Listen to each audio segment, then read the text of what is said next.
Welcome everyone to another episode of Kiwi Talks. I'm honoured to have my guest today who has served for more than 4 terms in the Hamilton City Council. She is a veteran at this stuff. I'd like to welcome Angela O'Leary. Thank you, Reece. Thank you very much. That's right. Did I pronounce your last name right? Yes. Yes? Well done. Okay, good. It's Irish. Oh, is it? Okay. Yeah. Well, Riley, I think that's Irish as well. So. Yeah, it is. It is. Yeah. So first thing I want to know is how you got into politics in the first place, because it's not usually the thing that somebody wishes to get into when they're growing up and they have their dreams. And Yeah, it's so not. And my story's very uninspiring. At the time, I was with an ex-partner and we were running a nightclub in town. And I was bored with that and a little bit bored with him, actually, to be honest. Bless him. And interestingly, back then, so that was 2007, council were advertising for the next election, but they were advertising desperate for candidates because there just weren't any candidates putting their names forward. right. And I'd never followed politics. I didn't know who the mayor was. I couldn't have named a city councillor or, didn't bother paying any attention. And so I thought, typical Gemini, jack of all trades, Master of what? None. None. And I thought, I can do that. I'll just give it a go. Yeah. And so I remember my first candidate meeting, Reece, and it was, back then I was technically young. I was 39, going on 40. And one of the incumbents came up to me, a woman actually, and she patted me on the shoulder. She says, "Good on you, dear, but you're never going to get elected." So I actually know what it's like being a younger person, putting your name forward. Was there a rebellious attitude about you that wanted to be like, I want to prove you wrong? No, I just carried on, just stayed in my lane and did what I did. And strangely I got elected and wondered how that had happened. and then, of course, there was only myself and Kay Gregory. She was the second. There were only 2 new people elected that term, and it was right on the GFC, right when it was hitting New Zealand, and I did not know what I had gotten myself into. And I remember walking into the chamber for the first time being absolutely terrified, and my hands were shaking, and I had no saliva left in my mouth. And I looked at Kay, and she was as white as a ghost, and it pretty much, that was my first term. But by the end of it, I learned some really hard, horrible lessons. It was a really tough, brutal term for an inexperienced person.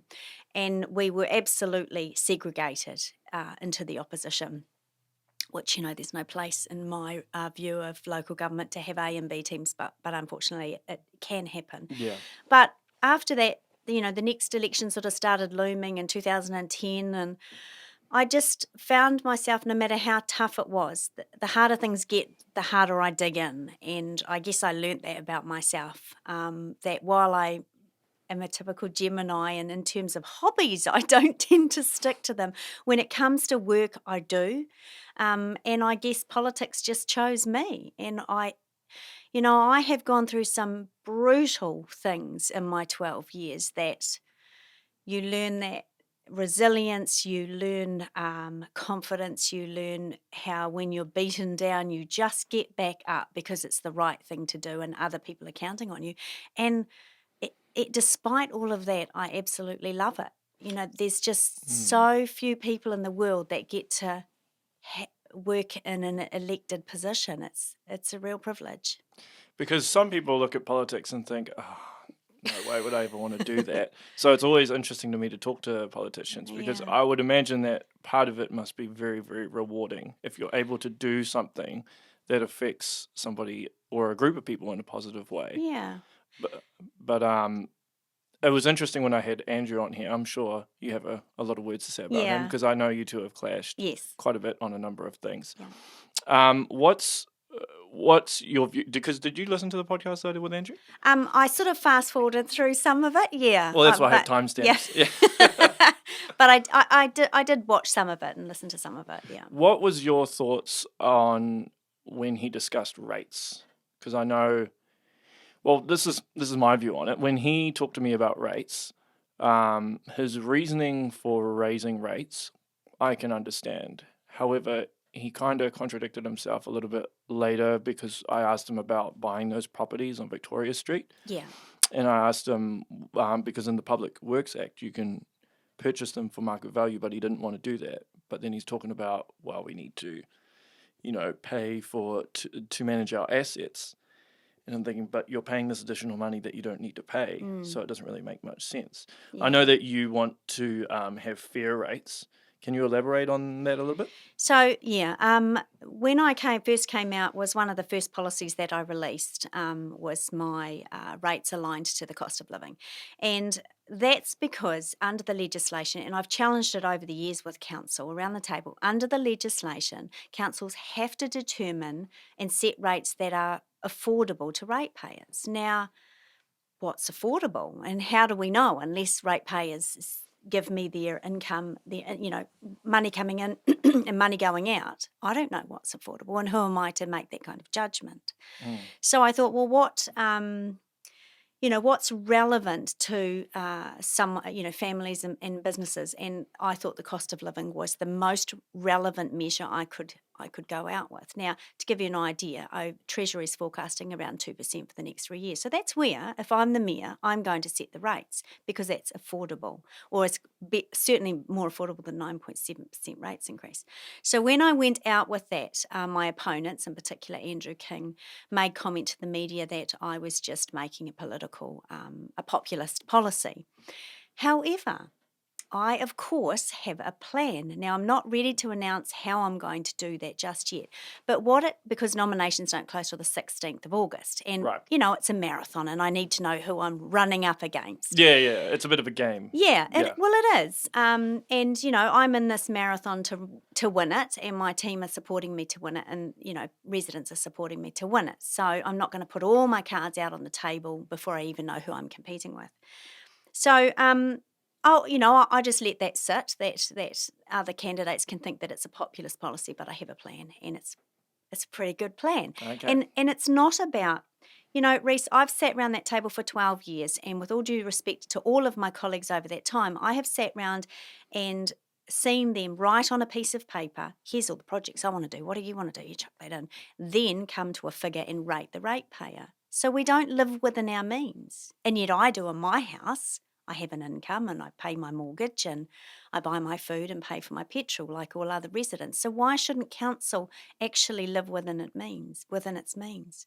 And certainly this mayor under his leadership has, like those buildings, gone against massive public opinion and wish and submissions and just spent on vanity projects. And that's not living within your means. Yeah, well, I found when he was on here, and obviously it's a very different contrast to, say, Louise when I had her on here, but he tends to look at things from a business perspective, I find, whereas Louise looked at stuff from a more social perspective.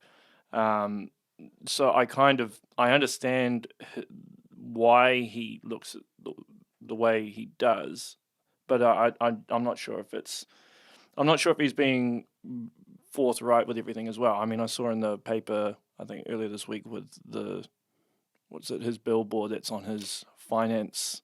Yeah. What was it? His billboard on top of his finance billboard. Yeah. Yeah. Which makes people think he has an ulterior motive. Yeah.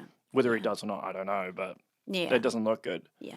And look, being in local government, we're not there. I'm very strong with my views here. I'm not there to make decisions for people. I'm there to represent people, and I have to know what those views are. And I think having a business approach to local government is fundamentally wrong, because you're not serving the people, you're serving business, you're serving what your own views of a business transaction might be, and you're a government. An example would be that in the second, and all the minutes of those purchase of buildings were made public, in the second meeting, everyone knows the mayor used his casting vote to, to pay 54% above market value for the second purchase. Now, the room fell silent when he went to use his casting vote. He leapt up out of his chair with his arms in the air and yelled, "Woohoo!" And Is this on YouTube? No. All the minutes and everything were released, but of course it was originally in confidential, so we Right. passed a motion to. Okay. So, but you can certainly confirm that with some of the colleagues around the table. And I said to him after, this is public money that you're dealing with. Of course, I voted against it. This is public money. It's not your money. And he said in the meeting, I would pay that.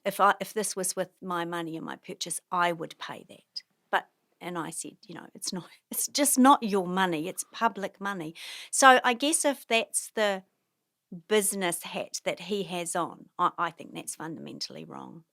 Because it would be incredibly difficult, though, because obviously you could get two people in a room and what they want you to spend the money on could be completely different. Yeah. So how do you determine, if you're a leader, how would you determine where money goes? Because it doesn't matter what you do. There's going to be someone that doesn't like it. 50% of the people you make happy and 50% of the people you annoy. So. Yeah, because obviously on your campaign trail, I'm sure you're meeting a lot of different people. Yeah. What are some of the things that they say to you, or what are their biggest concerns? In my door knocking, and I've done about 700 houses so far, which I know it kind of sounds a lot, but it's not. There's 160,000. No, wait, there's 55,000. Homes. So I'm not going to even break the surface. But really. with 700 homes, how long are you talking to these people for? Because that makes it sound a lot more impressive if you're. Oh no! Homes. So first of all, about 50% of people are home. Oh, right. Yeah. Okay. No, so that's why, it's a numbers game. Yeah. And most candidates, if they are door knocking, they'll get to a few thousand. But 50% of those people are home, and then probably about 40% of those people have a conversation. It's usually 1 to 2 minutes. Okay. And the rest are just thank you very much and take the flyer and that's it. So, but I think that those percentages, I guess, if you broke it down, is the same as who are engaged in voting, which is, of course, 30%.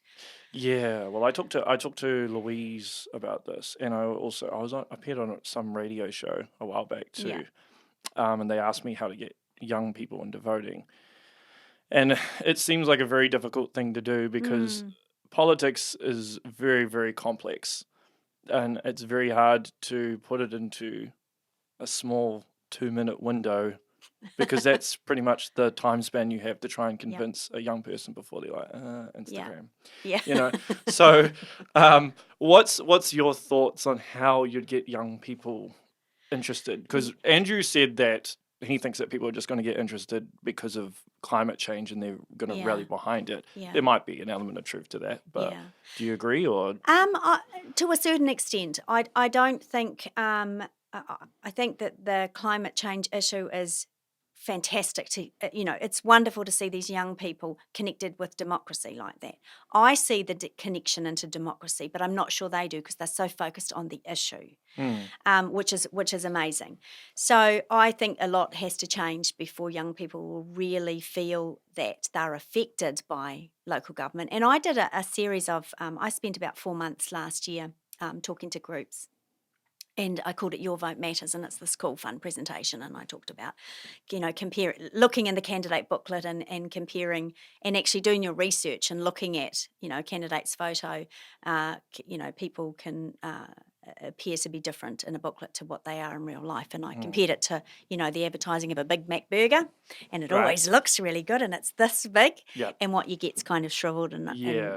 So I used some fun analogies like that, and I got great engagement. But first of all, the voting system's archaic. We're not online. We're certainly not on an app on your phone. There's, stories about or fears about security and things like that. I think that would engage young voters.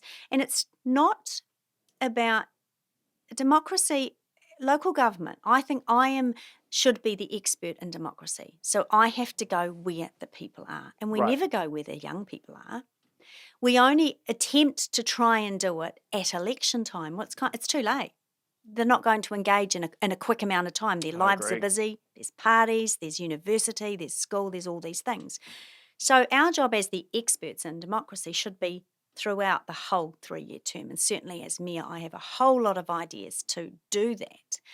And the other interesting thing that I think also young people have, and a lot of people in rental properties also sort of think, I don't own my house, so I'm not affected, or my vote won't matter. And I talked a lot about that, and I talked a lot about my research when I was talking to these groups. And the majority of voters are over the age of 55, and they have lived in their home for 10 years or more in that area. So they're more invested in their community and feel a part of it. Valid point. Yes. So they feel engaged and they feel like, I better vote. But when you break it down, and I've spoken to a few young people, not groups, but just informally, the moment you get up in the morning and brush your teeth and have a shower and flush the toilet, that's council, because we bring water to your house. You leave your house, you're walking on a footpath, you're driving in your car on a road, that's council. So when you start, people travelling around the city, from the moment you leave your house or get up in the morning, leave your house, travel around and come home, that's your local government. And it's getting that message in a 3-year period, not just at an election time, to younger voters and to the 70% of people, 66% of people that don't vote, to tell them that there is value here and your vote absolutely matters. Until we do that, I think it's going to be at least another decade before young people feel like their vote counts and their vote matters. Is there any way of maybe looking at digital marketing? I mean, I see yourself that you're on Facebook and Instagram and Twitter and all of that, but there are some candidates who aren't on there at all. Yeah. Which I find a bit strange, because most young people, Yeah. well, I'd imagine 98% of young people use social media as a way of getting that information. Even when I release these podcasts, there's a whole bunch of different social media websites where I do to advertise it. And it's quite surprising that a lot of people, there's no mayor candidates that are on any of these public forums, which have maybe 4,000 members or something like that.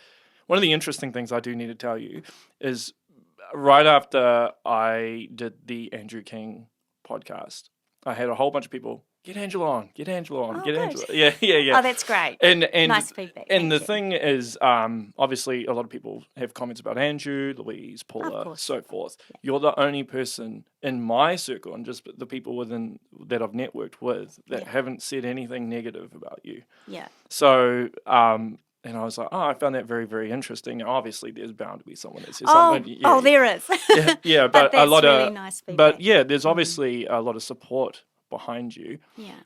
I know the last election, it was down to the wire between Paula and Andrew, and there was a recount. And that's right. Yeah. Yeah. So how has been your approach this time in terms of your campaign compared to last time? Well, this is a mayoral campaign, and this is the first time I've run for the mayoralty. Yeah. And why didn't you run for it last time? I wasn't ready. You don't think you were ready? No. I've always said to myself, first of all, when I entered politics and when I realised it chose me, and I had no choice but to continue, that once I stopped looking, being able to look with fresh eyes and being able to question something in front of me, then I have to go. And I will go, because I care so deeply about this city and the people in it. And as I said, it's such a privilege to do what I do. It's quite phenomenal, really. And that day certainly hasn't come yet. So I thought that might be about my 4th or 5th term. Okay. So this is coming towards the end of my 4th term, and I do look back at that last one, but no, I wasn't ready, and it wouldn't have been fair. And I'm not interested in the role to wear the red cape, or, to be the most important person in a room. Yeah. If I'm the mayor, I will never wear a cape. That's for Superman and Wonder Woman.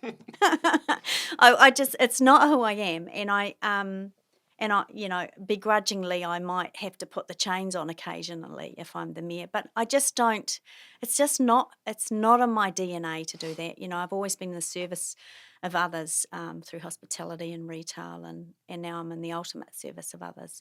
So after Andrew got elected, that was a bit of a shock. I wasn't expecting it, and I think a lot of people weren't. Yeah. And and actually, to be honest, Reece, I didn't have a preference of who I wanted. I sort of, I looked through all their campaigns, and there was a bit of variety, but pretty much all fairly saying the same thing. And so I spent Christmas 2016 getting over the shock, I think, and then it was actually January the 15th, 2017, that I thought, right, I'm going to go for this, and have been preparing since that day. And then January the 15th this year, I announced, and I've been campaigning ever since. So, but that I'm a planner. I like to focus on an outcome and do whatever I can to make sure that, I'm doing the best job possible for that outcome. And I believe that I'm the best candidate for the city and that I can do the most good in the top job. Is in terms of your policies, because obviously we talked about rates, what are some other things that you want to tackle or things that need to be resolved? So one of my big thing, and a lot of my campaign billboards and posters are all actually just say Trust Angela, because I've been the most accessible councillor. I was the first to have a blog and first to website and first to social media, and every single one of those was such a fight with my colleagues. Really? Because I was being transparent. But I would imagine that's what most people want with their councillors or that's right. Transparency. Yeah. So, almost probably I could find media stories when I first did a blog. It wasn't even WordPress. It wasn't a cool one. It might have been Weebly or something. And the first time I opened my Twitter account and my Facebook page, and there's probably Waikato Times stories covering most of those, because the fear was that, I guess, decisions had been made for such a long time in a fairly untransparent way. And then suddenly I'm saying, hey, this happened today. What do you think of it? Or this was the decision. And every single one has been a fight. I guess the biggest fight was when I put webcams and live streaming for council meetings. Well, I found that interesting when I heard about that. I did try watching one, but Yeah. Oh, no, it's like watching paint dry. Yeah, and I don't know that much about politics, No. so I found it a bit difficult to watch. But it's still cool, because I think you're the only council that does it, aren't you? No, quite a few do. Yep. Do they? Christchurch does it. Auckland does it. No. It certainly wasn't an original idea of mine. I just thought, were you the first to do it though? No, we weren't. No. Okay, maybe I read that or misread it somewhere. Yeah. Okay. So for me, transparency is a really big thing. Now, of course, last election, we heard a mayoral candidate who was the incumbent say one of his platforms was truth and transparency. And I would hold him to task quite strongly on that, and I think a lot of the residents would as well. So I have, again, a whole list of really quite fun things to be transparent. And again, we're the experts in democracy. We take it to the people. We fit in with your busy lives, and we'll do it on whatever platform works for you. So with young people, that would be going through onto their devices. And I'm quite excited about that. When I launched my augmented reality channel, hopefully you've had a look at that. I heard about it. Okay. I'm not exactly too sure what it is. Yeah. So what is it? Something you just download onto your phone, and how does it interact? Augmented reality has been around the world for quite a while. I think since about 2010 or 2013, but it's still fairly new. Not technology, but it's new. We're not used to using it. Yeah. So you download an app on your iPhone or Android, and it's called Zapper. It's got a little yellow lightning bolt for a superhero. Okay. and then any campaign material of mine. So all of my core flutes, even my billboards. Not that you can reach up to a giant billboard. Any advertising and newspapers that I'm doing, anywhere where you see the Zapper logo. So that's like a barcode. So it's unique to my brand and my campaign. Now that will open up, so you just scan it, and it's quite cool, and then you put your phone to the floor so it can sort of center itself, and then it's like 3D, I guess. Right. So you can see the background. Okay. And then opens up, and it's got every week on a Friday we have a new poll. It's got my 4 quick policy videos there. And then there's a really cool, fun selfie thing going. It's very cool, and I expect you to use it. Yeah. I want to see this photo. After this, I'll download it. So the selfie, I think the selfie one's being loaded next Friday.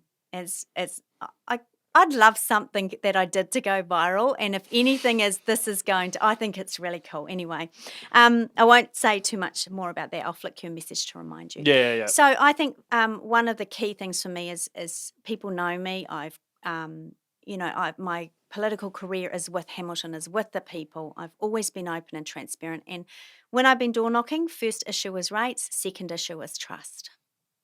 And they don't feel that they can trust the what's been happening in the leadership of council. Do they elaborate on the whole trust thing? Or Yeah. What's some of the things that they say? That the Victoria Street buildings is top of mind. Yep. Absolutely top of mind. The process through the LTP, we had a record number of submissions, and the analysis of those submissions, the questions were, and again, this is all through stuff in the media, Waikato Times. The questions were, if you didn't tick, what was it? If you didn't say no, you were saying yes. So that's how feedback was interpreted. I see. And so unfortunately, the actual analysis that was done said, yes, buy the buildings, yes, spend $4 million on Garden Place, yes, do that. So that was a big breach, I think, of public trust. I'm really diligent with my work, so I read every single one of the, I don't know, was it 2,100 submissions? And a shame I had to do it this way, but had a little notepad and had the items, so $4 million for Garden Place, buy the buildings, this, that, the other, big rates increases. And I sort of did a rough, very unscientific check. And quite clearly people were overwhelmingly against, of course, a large rates increase, the buildings, Garden Place. But the analysis that was done, because if you didn't say no, you were saying yes to a project, was just wrong. And that comes up a lot. Okay. So, but in terms of, besides the whole trust and rates thing, in terms of policies, what would you want to do? Yeah. Or something for the city? Because here's the thing I've noticed. I mean, I'm originally from Auckland. I moved here 4 years ago. And I look at the city a lot. And I think, man, the city has so much potential. And a lot of people have echoed this. And you're originally from Wellington. Yeah. So I see there's a lot of potential for the city. And obviously, as Auckland becomes more expensive, the Waikato and the Bay of Plenty kind of can capitalise on that. But is there anything you have in terms of an idea that could possibly revitalise the city? Because here's the thing, Hamilton has a bit of a negative stigma to it. We do. Yeah. Like when I left Auckland, people were constantly... What are you doing, dude? Yeah, like, why are you going there for? What's wrong with you? And I do think that stigma will eventually go. And I think a lot of people that probably even say that probably haven't spent any length of time here. Yeah. I do know the CBD obviously is a problem and it needs to be revitalised, but is there, what do you think can be done to help Hamilton kind of reach the level that it can reach, really? Yeah. It has the potential to. Yeah. First of all, the CBD is not dying, but we'll get to that a bit later. Yeah, we can talk about it a bit later. Fundamentally, first of all, the leader of the city needs to be someone we can be proud of, someone that is out there pushing our people and our ideas and our innovation forward, not doing some odd decision making that puts us in the news with it makes people, oh, there's Hamilton again, So that actually doesn't help. It doesn't help. Well, he's not the only one. There are others that have also been in the news for wrong reasons. Absolutely. Yeah. Yes, he's not. But, leadership starts from the top and a fish rots from the head down. So I like that analogy. Look, one of my policies is about proudly celebrating and promoting our city. And a key to that is the river. I was on the original river group and we spent, that spanned 2 councils in 18 months and we did the river plan. I've seen the plan. Yeah. It looks great. Yeah. Now, the key to that plan, and I've got a video going on my Augmented reality channel soon, just a 30-second video because 30-second videos are the sweet spot. Any longer and people switch off. Yeah. One of the things when we were doing that river plan, I was so excited about was a river centre. I said, we have to have it. Have you been to the Waitakere Ranges? And they've got that really cool visitor centre. Yep, I was raised in West Auckland. So well, there you go. Yep. And I'm a big hiker, so I love that place.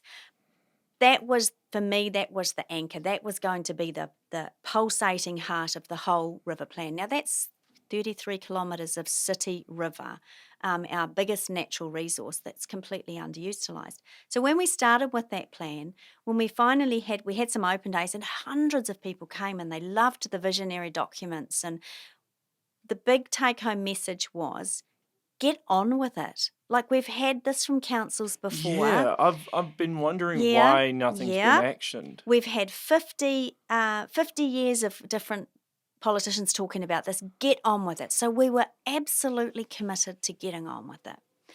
New council comes in, and I'm not speaking out of turn here when I say that the current mayor pushed aside everything that the previous mayor had done and all the council had worked on, and started again.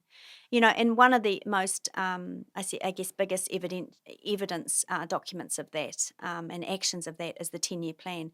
10-year plan's really only 3 years, but every 3 years you're supposed to tweak and adjust. And Right. that's important. When I went through the GFC on council, God, that was hard times. So it's supposed to be an adjustment. This was a wholesale change. Everything got thrown out, let's start again. And you make commitments along the way to the public. One of them, of course, was 3.8% for 10 years, and that went out the window as well. So the river plan became a victim of that principle. Politics, pretty Of much. politics, you're right. Now there's been... Are there other councillors that want the river plan? Yes. Because Yes. from what I understand, is you all have to vote Yes. on whether something is actioned or not. That's right, yeah. So when we went through the 10-year plan process, he did set up a river plan task force group. Right. And that got $1 million to do the jetty that's sort of being done down there at the moment, and a few promenades and stuff up high. The VOTR park was previous council anyway. It was just finished in this council. And but then that group stopped, and there was, I don't know, several months or a year, and then it sort of started up. So it's been stop, start, stop, start. There's never been a commitment to that river plan this term, and now we've fallen exactly back where people said to us, get on with it. So one of my policies for proudly promoting our wonderful city is I'm really excited about visitor economy, and the key to getting that going into linking the gardens and the zoo and the museum is the river. Yeah. And the Waikato River Centre, I have innovative ways to fund things, and I'm going to announce an example of that at probably the Property Council, I think, because they'll be the ones we'll be able to partner with investors and stuff. But that's the key, you're going to be able to. We'll build the spectacular river centre, and the river plan was never just about the mayor's vision of this big bison buildings, knock them down. It's a big park up high and you just look down on the river. Yeah. The river plan was about being on it, being part of it, being beside it. And the river centre for me is the anchor of that. It'll be an amazing environmental educational resource for tourism, for education. Imagine a building that has the commercial cafes and things like that. You'll be able to get on a water taxi, all of those things. But that's the start of getting that river plan going, and I am 100% committed to that because it's good for everyone. It makes for an exciting and entertaining city for residents and visitors, and it's a no-brainer. Yeah, well, if you go to places like Brisbane or Melbourne, they incorporate the river. Yep. So I find it a bit bizarre that nothing's been actioned. But then from what it sounds like, it just comes down to politics and unfortunately, people not reaching agreements.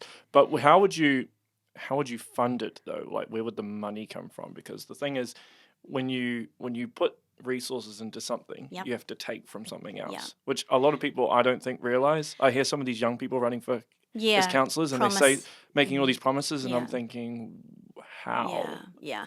Well, first of all, I do have innovative ways to fund things. But first and foremost, a budget is about priorities. And Joe Biden, I think it was, said, who's now running for president for the US, said that, don't tell me what your values are. Show me your budget and I'll tell you what your values are.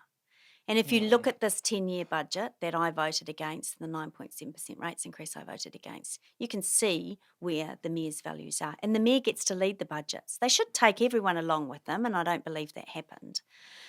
So first of all, budget's about priorities, and funding things that people want, majority of people want, should be a priority, not what you want, not for the King Memorial Park or anything, like that. So innovative ways. I'm really disappointed this term. We haven't had a lot of external funding. We've applied for things, we haven't been successful. I don't know why that is. And we haven't partnered in an honest, transparent way with investors. As I said, I have got an example of a very unique and different way to fund with the private sector, and I will be releasing that on at the Property Council. And it's quite different, but it has been done before. So it's about innovative funding. I just don't think that the things, focus on the core business and do it really, really well. We should have world-class roads and footpaths and sports parks, and we're only a little city. We should have those things, and then find innovative and clever ways to fund I don't know that they're nice to have things, but the special projects that a city wants and needs at times, things like theatres. Do you agree with the Waikato Regional Theatre? I do. I Yeah. think it's really important, particularly for young people to, we're talking really young people, to be involved in performing arts and to know that that is a career path that they can choose. And what's that saying? Kids can't be what they can't see. And so I think it's really important to have a beautiful, well-functioning community regional theatre, and I'm super excited about that. I did ask Andrew when it was starting, and he said, any day now we're going to announce the remaining funding. Yeah. Because once all the remaining funding comes in, then it will start being constructed. Yeah. But that was, I don't know. Earlier this month. Yeah, so I don't think it's any day now. Yeah. I believe they've got another $2 million from central government. So, but there's still, I think the last count was there was still about 15 million to go. So this isn't going to be one of those things that gets delayed by like a year or something, though, is it? Look, I think Momentum are doing a really good job. I mean, they're absolutely focused on. I'm not close to it. I'm not in the governance group, or the mayor would certainly have more information about that than I would. But no, I don't. As far as I know and what I've been told, they're still focused on their timeline and still able to achieve that. But it's a big project. And because could it incorporate the river plan? Like, if you were to become mayor, yes, would you incorporate the definitely two somehow? Yeah. And with linking promenades and walkways and stuff like that, that is the pedestrian overbridge from the theatre over to Hamilton East to Piranha Park. That's all really important, and it is important to make those connections, and also that's where you make savings as well. Right. We did. Well, I'll bring it back, but in terms of the CBD. Yes. So, because I do think even the Riverbank plan and the Waikato Regional Theatre are all steps to bringing people back. Yeah. But from what I understand, because this is obviously well before my time, is that the base took a lot of the retail out of the CBD. Yep. Andrew suggested that, retail wasn't coming back, and to make it more of an entertainment hub. That's his idea for it. Yeah. But what are your thoughts? So what Hamilton went through, or what we're sort of coming out of, I guess, with our central city in the last few years, is that it takes a decade to reinvent a central city. And I've looked at studies of metro cities around the world, and every metro city that has experienced big box retail has gone through the same thing, where retail has moved out to the suburbs, to the big box, and the CBD has had to reinvent itself. So we're not unique in that aspect. When you just have to drive around, I think we're dealing with perception and reality here. So if you go into the CBD, there is some massive commercial development happening. Not so much along Victoria Street at the moment. I think the theatre will be the catalyst for that. Yeah, I do know that the Union Square. Yes. That will be great. Very exciting. Yep. Opposite Seddon. Yep. There's all of that. There's the DHB. That's 600 employees. The IRD building has been purchased by an investor in Wellington. Yeah. So he's still deciding, I think, what he wants to do with that. So there's all along Seddon, Tristram, There's some massive development. So there's huge investment. There's the new Waikato Regional Council building Yeah, and yeah, in the next to the Kmart. Kmart, which opens later this month. Yeah, so there is significant investment. And when I talk to people and they say, the CBD's dying, what are you going to do about that? I say, when's the last time you visited the central city? Oh, don't go there because it's dying. So, well, it might be perspective as well. Yeah. Because yes. if people are, say, because I know a lot of people move here from Auckland. Yeah. Just to follow you. Well, maybe to follow me, I don't know. But obviously, yes. So if they compare Auckland CBD with, say, Hamilton CBD, which isn't really fair because one has over 1 million people in it and the other's, 170,000? Yes. Yeah. But I find, there's certain periods where the CBD is fully alive, like particularly on Friday and Saturday nights down near Hood Street. That's always buzzing, and then you go down the other side and it's completely deserted. Yeah. Andrew did say that it is a very, very big CBD. Yeah. So to try and cover the whole Yes. CBD as one massive entertainment hub wouldn't be realistic. No.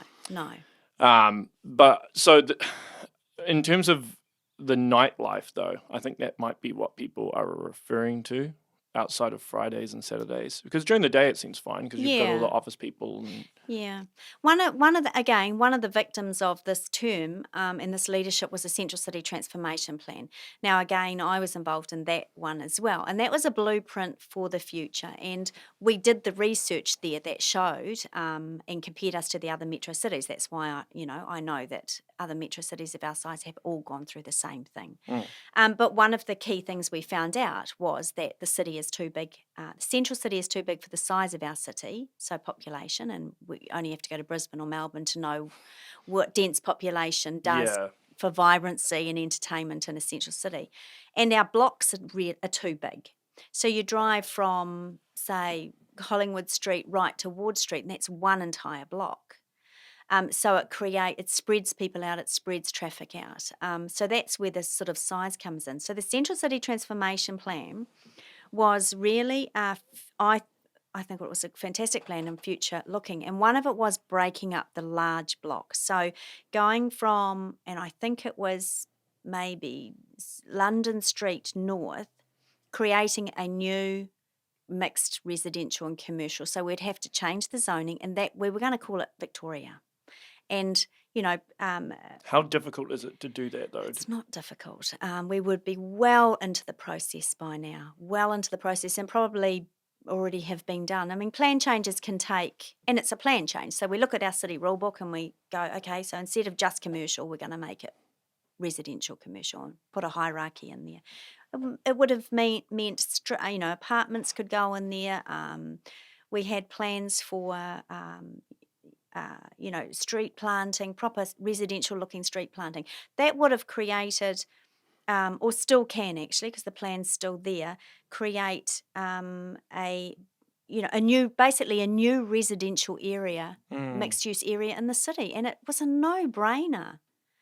And takes care of that north section. Those businesses can still be there. Investors could have gone in. We could have had more housing. We'd be well down the track by now. But that, again, was another victim of it, was a plan of an original council. Are you supportive of high-density housing?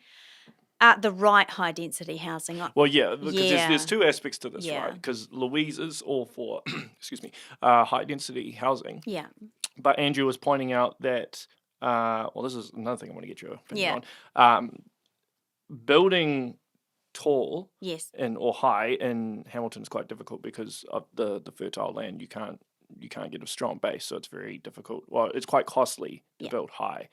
And I think high density housing, and this is coming from an Auckland perspective because I'm from Auckland.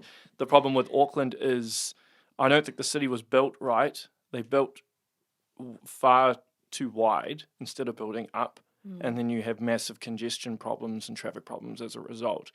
I do know, because Andrew mentioned that there are boundary issues as well with Hamilton, because you've got Waipa District Council like right on the borderline, and doesn't the Hamilton Airport fall under that? Yes, Waikato, Yeah. Waikato so there's a whole bunch of boundary and regional and district issues to deal with as well. But so When you say the right housing, what do you mean exactly? So I have an issue with areas where, it took us 7 years to complete the district plan, Right. and it's a living document, and almost the day after the 7 years, the world has changed in 7 years a lot, and ideas have changed. Always playing catch up. Yeah, customer demands changes. So sort of, I feel like we have to turn around and start again.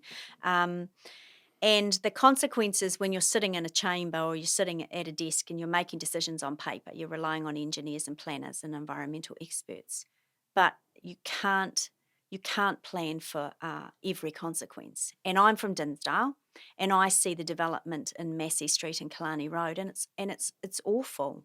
You're lucky if there's a square metre patch of grass for each unit, and that's our response to high density. Now, in the central city, there's some great high density. There's apartments going in without car parks. There's some really great innovation going on there. But in the suburbs, I think we've got it wrong. So that's a bit of an issue. And I also have a bit of an issue with actually what do the customers want? What are the people wanting? Because not everybody does want quarter acre anymore.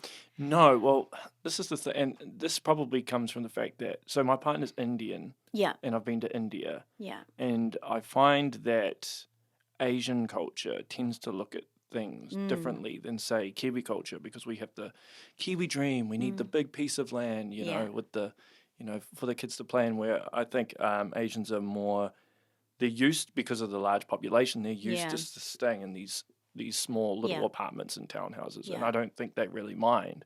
So you've got a cross between the two. But then I don't think, but then I think some young people probably don't want a big lawn or anything. Oh, I agree. And high density, as long as I think the missing link is, politicians sit around the table and they decide what they think high density is. Then they create some rules and some plans, and they get feedback from the stakeholders, which are generally the investors and the developers who will build it. But have we gone out and asked the people what they want? Have we asked the next generation coming up behind us, what do you think you're going to need? I'm really, well, I'm not a millennial. I love innovation and I love technology, and I feel like I am an early adopter. Well, you're up with the play, Yeah. more so than most. Yeah, I know a lot of people my age that yeah. they don't know anything either. So Yeah. So I feel that, and one of the, if I can say, as mayor, part of my committee structure, and I need to obviously, know who's around the table and what their aspirations are going to be for the city as well, but is to have a Future Hamilton subcommittee or group or something to actually focus, and we're not talking a decade in, we're talking 50 to 100 to 150 years, because yeah. I do think while we are so passionate about our car, that it's not going to be long before there are, the big Uber garages or whatever they might be out. Autonomous cars and all. Autonomous cars. So therefore, what does that do to our planning? Well, that means we don't need a garage anymore because we're not going to own a car. So we need to be having those conversations now. Valid point, yes. And we need to be thinking about what that high density looks like. And there is a developer in town in Waialua Street, Andrew Yeoman, who has built and sold off the plans all of, I can't remember how many apartments there are, with no garaging. And when I asked him about the demographic of the people that have purchased, he says it's all mixed. There's young couples, there's people on their own, there's immigrants, there's older couples. So, well, I think it might be the only option. Well, depending on housing in New Zealand, because it's getting out of control. Yeah, I mean, yeah. Auckland's just pretty much unaffordable unless you're a millionaire. Yeah. And I imagine it will come down here at some point.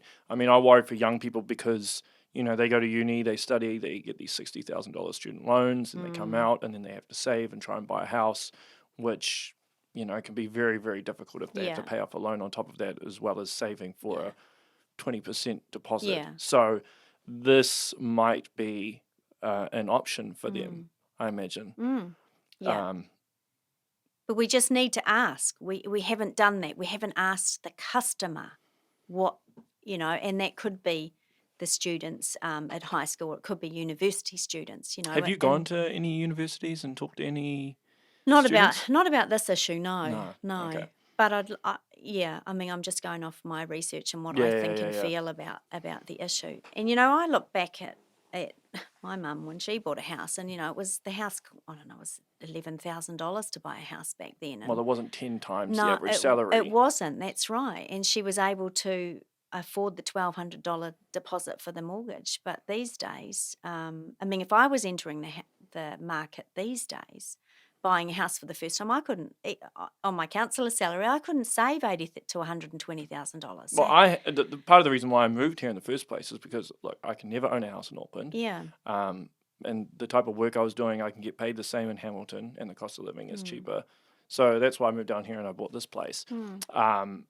And it's something I just really worry for children in the future.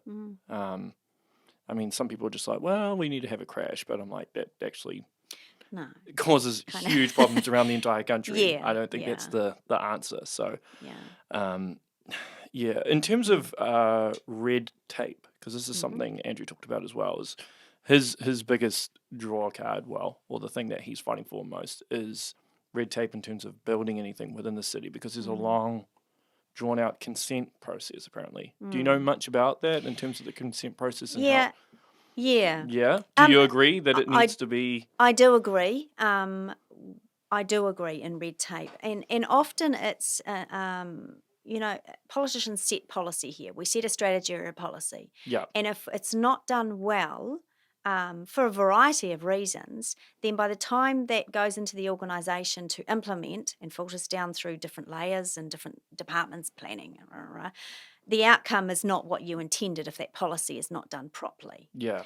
And I think a lot of the stuff that we have done over decades, certainly not just this council, we've fallen victim to that. We don't pay enough attention at the start to understand if we're creating a city rule book, like the district plan, or we want to create a consent process. Keep your eye on what the outcome over here, because if we don't, then the consequences are going to be unexpected.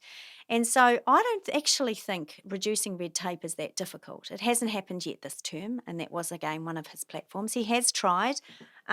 Is there just particular councils that are just opposing it, or No, not at what's all. the problem No, with trying to get it done? I think it's just because of the policy. You know, we're constrained by, at times, difficult and bad policy. Government doesn't help. I'm not blaming them, but government doesn't help. They have just continuously lumped and constrained us with legislation and regulations. Can you give me an example? Earthquake buildings.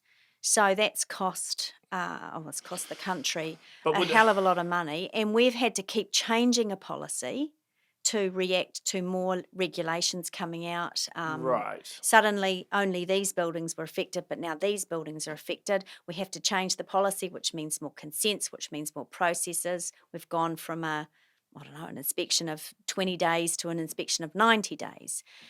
But we can be smarter than that. You know, But, we are a government as well. And but does the government, when they apply this, are they Yeah. applying this on a country scale, or do they do it based on city to city? Because applying yeah, earthquake-proof buildings Yeah. to Hamilton that's based on what happened in Wellington is absurd, because obviously we don't have a fault right. line going through the entire city Yeah. like Wellington does. yeah, But so is it the same, or is it? it's the same. It's the One same. size fits Well, all. that's just silly. Yeah. Okay.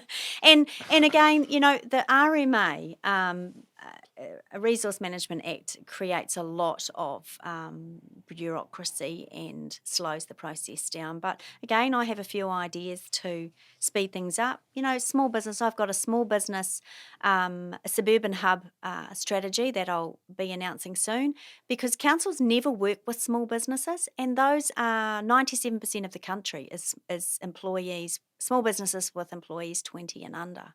So those are our mums and our dads working hard in our restaurants and our hairdressers and our local dairies, just making a living. Yeah. And council doesn't really help them. Now, I'm not saying getting into economic development and all that stuff, but they are in suburbs with roads and gardens and trees and lighting and safety and amenity, and we want people to shop local. So I have a plan for all of our suburban business areas to enhance that so that more people shop locally. Because again, that keeps people in their local area supporting it, less travelling around the city. Yeah.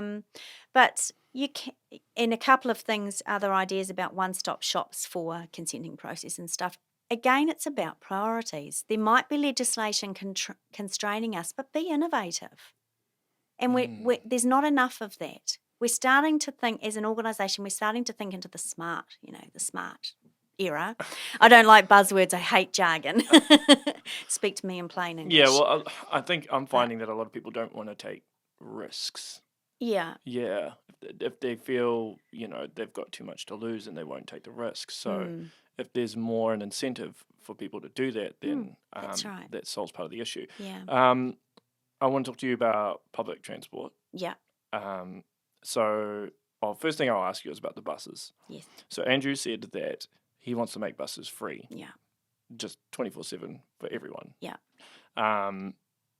And I said, well, that's great, but once again, the Aucklander in me.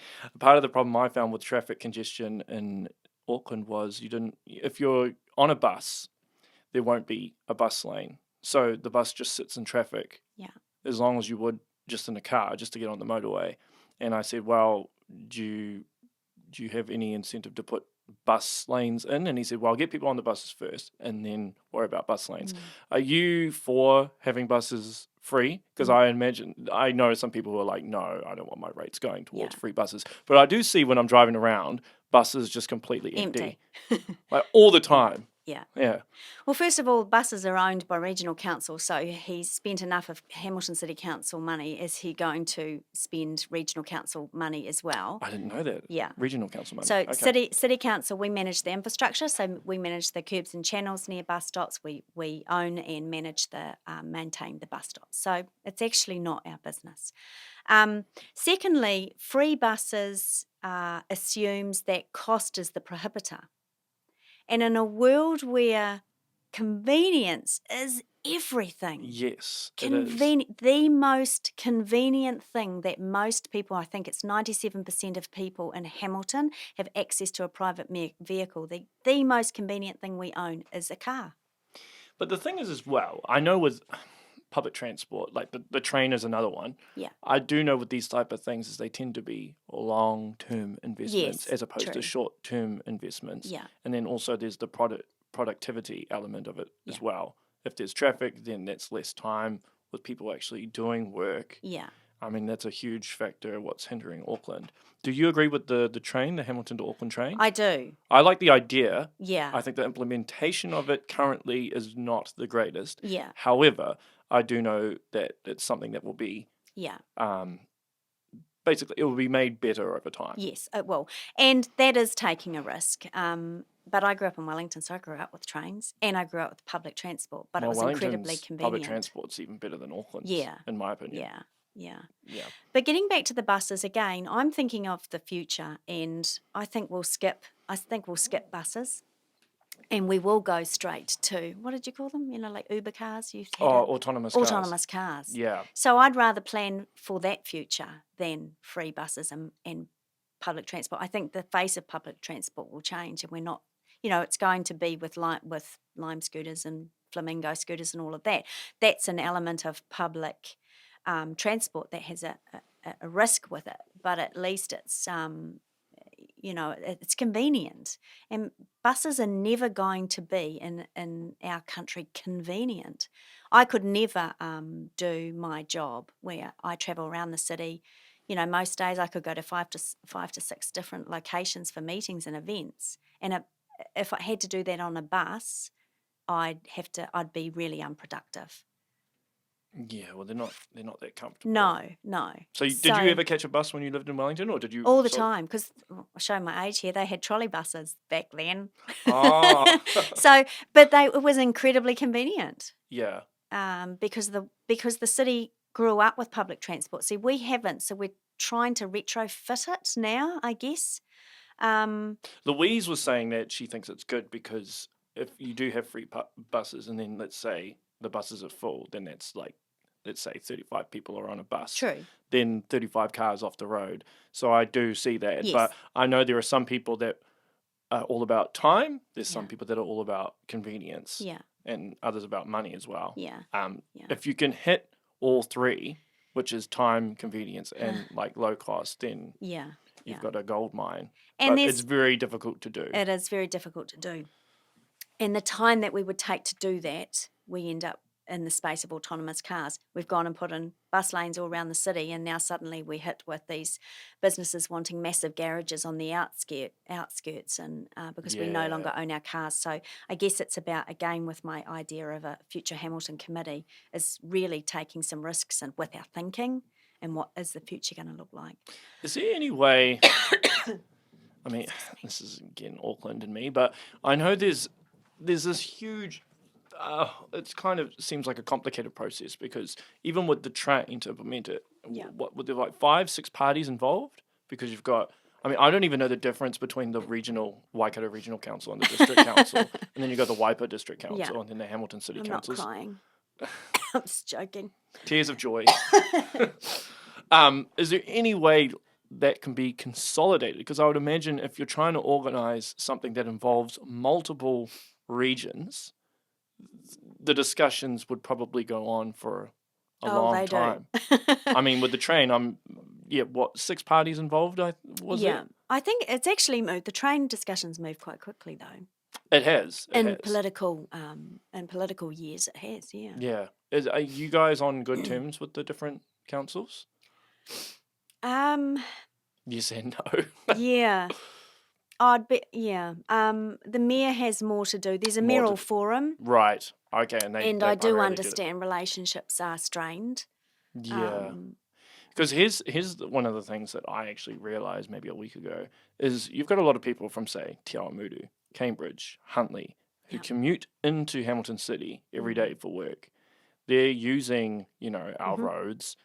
They're using a lot of the amenities here, but their rates aren't going towards the city. They're going back to their towns. And so the Hamilton citizens are having to, their tax money is going towards that. Yeah. You see the problem? Yeah, look, I do, but I'm not... I guess the conversation we need to have, and I know the mayor's seems to be quite interested in sort of taking over and being the big brother of our boundaries, but I don't think you need to do that. Again, you need to innovate and... if it can be streamlined so it's more... It's not as complicated and there isn't tension, I suppose, between different districts. There shouldn't ever be tension, and we can have more cross-boundary arrangements.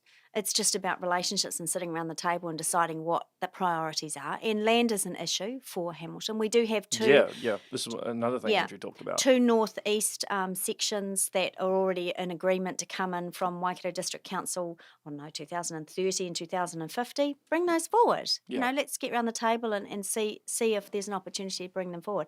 But going back to the rates thing, one of the councillors around the table constantly goes on about the residents from Tamahiri, not paying their rates. But those people come in and they work in jobs and they create income and an economy. And when we travel around New Zealand, I go up to Auckland a lot, and I don't, unless we're going to build a Trump wall around the city, we should be... Well, I don't think that's... I definitely don't think that's... we should not get hung up about that kind of stuff. I welcome visitors into our city. I think it's good. I'm not saying that it's but bad. I know there's an issue I there. just in terms of getting stuff done... Yeah. It makes because say in Auckland or Wellington, it's just like you make a decision and then that's right. That's it. Yeah. Because you kind of got the council and the regional council. Whereas with the Waikato, you've got all these different, all these councils. I mean, I don't even know. I've got a guy coming on who's from the regional council. Later on this month, but I don't even know what the difference is between the regional and district council and what both parties do. Well, a regional council used to be called Environment Waikato, so they. Pretty much that's their domain, but they did have a name change and they moved into more sort of economic planning and development for the region as well. But they do an incredible job. I wouldn't like the city to take on that as well. You know, they have a massive area in the region. They look Well, after, it's a you know, massive water and, region. yeah, it Yeah. is, you know, everything, environment and bird life and pests and water quality. And it's a huge, yeah, we'd have to double our elected members. I don't think anyone wants that. So I think that what they do is great. And, you know, some years ago, I think when I first sort of started on council, the government was pushing, was just prior to Auckland Council, you know, the big change and amalgamation there, talking about, come on, the rest of the country, you just get together or we'll force amalgamation onto you. And everyone sort of panicked, and I thought, well, the government's not going to come into a territorial authority and force us to do anything because we happen to have 170,000 voters here for them as well. Yeah. And that never eventuated. It was a little bit of scaremongering, I think, at the time. But I forgot what we were talking about. The difference between the regional Oh, council and the yeah, district yeah, council. yeah. Yeah. But you know, in a decade, it's proven that actually people do want local. They do want to have elected members accessible, and they. And it's not even patch protection. It's just having something local and a local identity and communities of interest and all of these nice, warm, fuzzy things.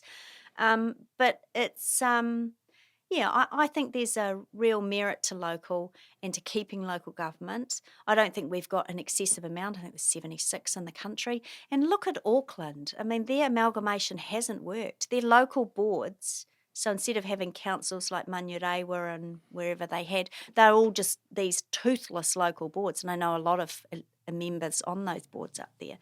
And they can't respond to what the people want. And we're here to represent the people. So Well, because money that gets allocated it to does. something else Yep. more than another community. That's right. Yeah. Yeah. So I don't like the whole centralisation of things. I mean, people want transparency, they want accountability, they want to be able to trust their local elected representatives, and if that's done well, then I think local wins every time. Yeah. There's something I want to ask you. I read this about a year ago. I did ask Andrew about this. He didn't really have an answer, and it didn't really make much sense to me. But there was a piece that I read on Stuff Yeah. maybe a year ago about you writing, I don't know, what would you call it? Trying to pitch Amazon to set up their factory or the manufacturing here. I asked Andrew about that, and he said, well, we looked at it briefly, but we probably couldn't do it because of boundaries. But from what I understand is you were the brainchild behind it. Yeah. Well, so it was at the time where Amazon were looking to Australia. Yeah. And I thought, their next step will be across the ditch to New Zealand. Yeah. Now, Hamilton as a proposition is incredible. We're the safest, I think we are. It's fair to say one of the safest cities.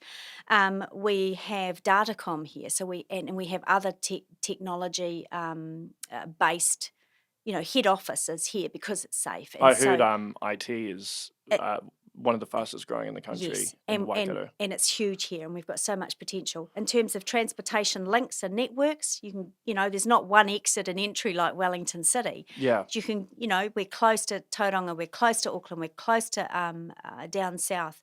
So in terms of transportation networks, you can distribute and get things out quickly. Yeah. So I thought what makes sense, all of those things as a proposition for a leader of a city to pitch would be pretty cool. Yeah. It would bring massive jobs.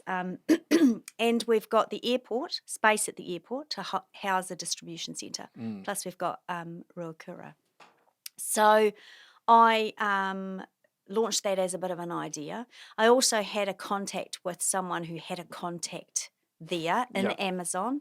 Did you get very far with it, or no? Well, I mean, I did the appropriate thing. I launched sort of the idea to get a bit of public momentum behind it, and then I gave it to the mayor and said, it's appropriate for him as the leader of the city to do something like that.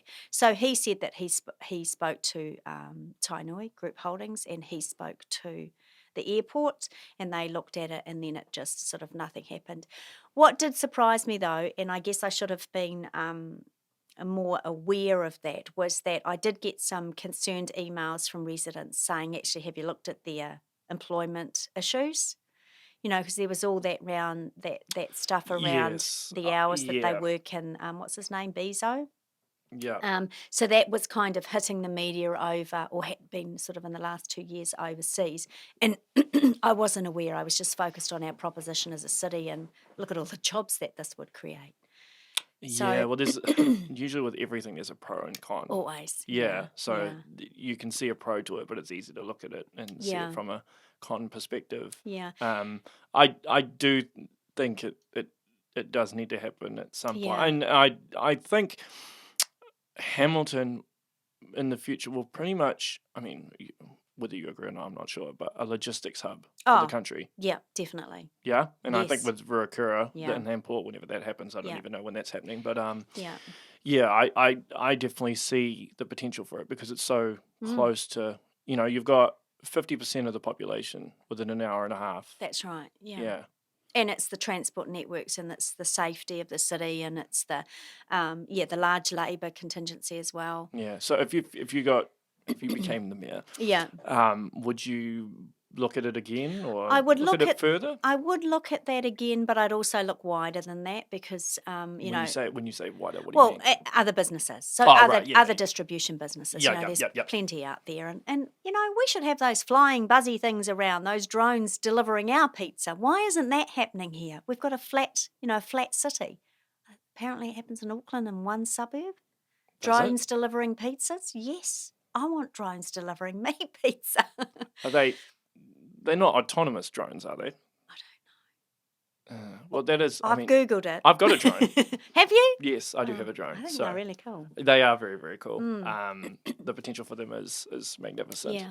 So yes, I would definitely as I said, innovation and technology really excites me. So I would be looking, and that's one of the jobs of the leader of the city is to go out there and look for, pushing our people and our ideas and our city forward, so that those opportunities can come. Mm. Because it's not, I'm fundamentally opposed to the mayor's growth pays for growth. I think it's caused some significant issues, and it's not based on progress. And growth is fine, but the people in the area of growth are the ones that benefit. Progress benefits everyone because you're looking at a wider picture, and again focused on the outcome. If this business comes, what does that mean for our city? How many jobs? What's the environmental impact of that business being here? How can local government partner with them? And all of these things, it's much wider than just building more houses. Are you a supporter of Peacocke?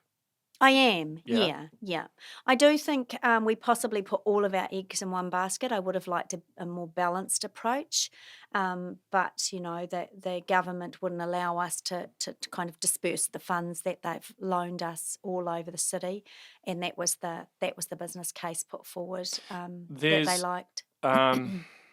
you might be able to provide a bit of intel on this because I've heard word that you dealt with it somewhat. So there's a guy, Murray Shaw Yes, Bird the Park. bird park. Yeah, and he yeah. had concerns over, I think it was a road Yes, being built yeah, through there, and he offered a solution to build it in another, yeah, I think just off to the left side yeah.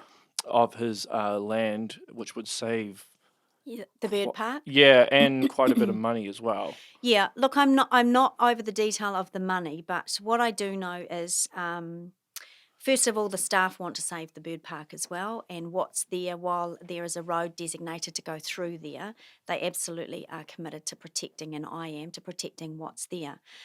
What's interesting about that proposal is if we went with Murray's proposal, and it's too late now.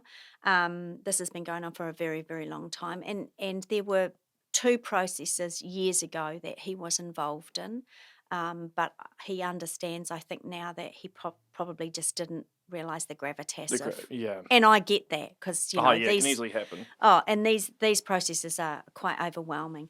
But the road that he's suggesting there, because of the designation of where it is now, other property owners and investors and developers have already started making plans and have got resource consents in Right. that area. So it's too late to sort of put a road over there. And so there's, it's pretty much too late, but it's not too late to mitigate saving parts of the bird park. And it's a really cool place. And they're lovely. Murray and Margaret are lovely people. Oh, yeah, I spoke to Murray. And he's a very, Yeah. very lovely guy. Yeah. But again, unfortunately, these big plans for the future, while they're notified and people are involved, it's just understanding the reality. Yeah. And he certainly said to me he didn't understand way back then the consequences and the reality of this, freight train coming at them. I'd imagine. Well, I'm sure he wouldn't be the only one. No, I'm sure a no. lot of farmers and people would be approached. Yeah. Like, do you want to Yeah. sell this? And Yeah. might look at the dollar sign, or they don't realize the gravity of Yeah, that's right. what they're selling. Yeah, and as well as the road that he was proposing, the road that's going in there, there's also a whole lot of other property owners around him that have thought, okay, this will be good for us, so we're going to put a resource consent in to do this development and that development. So Yeah. the domino effect of changing something now would affect a lot of property owners there. So. Final question before we wrap up. What do you like to do in your spare time? Wow. I've been... When you're not running campaign trails and being so busy. There's not a lot of spare time. Well, I imagine at the moment you wouldn't have much spare time. No. But I do schedule in a bit of time for myself because it's important. I can't do a good job for anyone if I'm run down, tired and sick. So I've been ballroom dancing for 7-8 years, maybe. Ballroom dancing? Yeah, so I do ballroom and Latin dancing. How hard is it to learn? Takes a few years. Okay. It's a very, very technical sport, but it's amazing. I absolutely love it, and I'd love to compete. I've competed once. I won both my heats, But would you enter Dancing with the Stars? Well, you have to be a star, Well, you're kind of a star if you would become mayor. Then I don't know. But I think I'd be discounted or penalised because I can dance. So, yeah. Is that how it works? Yeah. Okay. Although it'd be amazing to dance with a professional. I marshal. I do MC a couple of competitions occasionally, and I also marshal, which is getting the dancers out to the national competitions. We've had them in Claudelands the last couple of years, and you've got to get these dancers out really quickly, and they're on the floor for 1:30, and they're sweating, and it's a very physical sport. Yeah. So, but I'd like myself to be on the dance floor. But anyway, so I do that between 2 and 4 times a week, depending, and then I hike. And I love hiking. We've got I haven't done any of the New Zealand's greatest walks yet. I'd love to, but again, it's a time thing. When you say hikes, what's the duration usually? We're talking 3 hours? Half a day. Yeah, half a day. Yeah? Yeah. Te Araha would be one of my favourites. Get up there, although it's a bit of a roll of dice whether you can see anything when you get up there, because often it's just fog and mist and stuff like that. What's the hardest hike you've ever done? Ooh. So I know not to do it. Actually, I think the one in isn't the one in Raglan? I forget what it's called. I did one in the weekend. I think. What did you do? Yeah. I did just the 3 hours, but you kind of end up walking through someone's farmland. And my partner doesn't really hike, and I took her, and she found it very difficult. Yeah. I think probably the only reason I thought that was a little bit difficult was because it was raining, and you've got to pull yourself up on those chains. And I mean, I love getting in the mud and getting filthy anyway, but it was really hard this particular day. Yeah. But I mean, Mount Te Araha has a pretty good hike. Okay. I don't think I've done it, so I'll have to. You should do it. I'll do it at some point. And you go right up the top to the trig and have your lunch up there, and it's awesome. But I take no phone, nothing, and just just the nature. hiking boots and the weight of the pack. It's there's nothing like it. You'll be very fit then. No, not quite. not during a campaign. I suffer. And gym. I adore my gym. It's you walk in there and it's. Do you do classes or do you just go? No, I hate classes. Oh, so you do you just do cardio? I do the man stuff. Oh, you're doing weights? Yeah. Yeah. Oh, I love it. So I belong to Snap Fitness in Frankton. Okay. And I walk in there and that's just. Do people come up to you though and be like, "Hey, Angela, no, I'm voting for you"? No, I put my loud music on, very loud music on in my ears, and I have my cap on and, no makeup, and I sweat it out with the guys. But it's just, and it's one of those things I've learnt, doesn't matter how old you are, you can still build muscle. Oh, yeah, definitely. And Definitely. I'm not particularly fit right now, carrying a little bit more weight than I should, think but that's I'm most people. still the strongest. Every day I'm stronger than I have ever been. But just lift those weights. How long have you been going to the gym for, though? Oh, since 30 odd years. Is it harder the next day? Do you feel sore? Oh, I love that. Oh, you love that feeling? Yes, because you know you've broken down some muscle and it's Yes. going to rebuild, and nothing like it. I love it. I would I would cease to exist if I couldn't get to a gym 2 to 3 times. And 2 to 3 times a week is it's not great. I survive better it's on still 5 better to than 6. none. It is. Yeah. And it doesn't quite maintain. 5 to 6 days a week is the sweet spot. Are you still managing to go even with this campaign trail? No, I'm not. I'd imagine I'm down to 2 to 3 times a week, which kills me, but yeah, it's cool. Cool. Yeah. All right. Well, look, I might wrap up here unless there's Thank anything you. else you want to cover. No, just vote for me. Just vote for you. Okay. And if you're not going to vote for me, just vote, eh? Yes. Well, this is what I keep saying every time I have a political vote. person on here. I'm like, vote. Yeah. Even if you don't want to vote, just vote. Yeah. But just make sure that you know who you're voting for. The part of the reason why I love having yourself on and the other mayor candidates is, well, one, it's a selfish reason. Yeah. So I can learn the policies. Yeah. But two, I think it's great because often with political people is they go on television or they do radio interviews or, these little video segments where they have to condense a whole bunch of information into 2 minutes, whereas, you've gone over your policies and everything in detail over an hour and a half or however long it is. Yeah. And then I'm sure there'll be people that will not listen to the whole thing. No. But they can skip to the parts that's most important to them. So I think it's good. But hey, thank you for coming on. Thank you. I don't know how long we've been here, but it feels like about 10 minutes. So yeah, it's been a while. Okay. You're more than if you win, you're more than welcome to come back on. I'd love to. Yeah. But hey, I've really, really enjoyed this. Cool. Definitely Thank one you. of my most favorite podcasts. Cool. All right. Well, everyone, make sure that you are enrolled to vote and vote. If you do wish to contact Angela, you do have a mayor campaign page. Yeah, and like 12 different ways to contact me. Yeah. She's not hard to find. Yeah. All right, guys. Until next time. See you later.